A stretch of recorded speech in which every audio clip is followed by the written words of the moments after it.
Во март 1943 година 7144 македонски евреи беа депортирани во Треблинка, еден од логорите на смртта. Повеќе не се вратија. 79 години подоцна Северна Македонија им оддава почит повторувајќи ја пораката да се сеќаваме за никогаш да не заборавиме, за никогаш да не се повтори.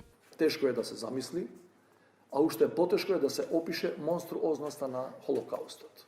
Ели Визел признава дека една од најголемите пречки при пишувањето на неговите лични сведоштва за Аушвиц бил самиот јазик.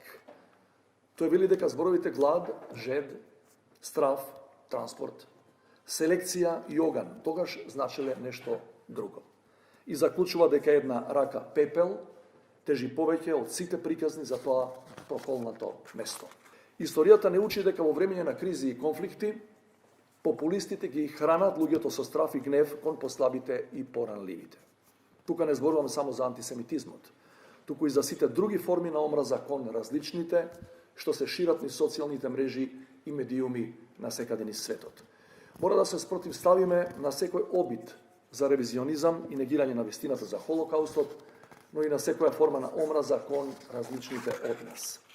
Пораката што беше пратена доаѓа во период кога Европа повторно се соочува со уште една војна, бројни жртви, милиони бегалци.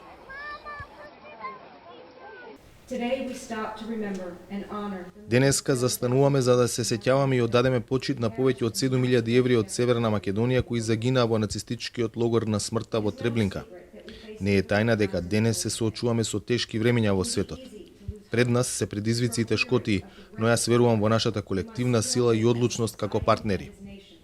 Од околу 24.000 македонски жртви во Втората светска војна, речиси 1/3 биле евреи, 7144 мажи, жени и деца депортирани во Треблинка представувале 98% од вкупната еврејска заедница во земјата.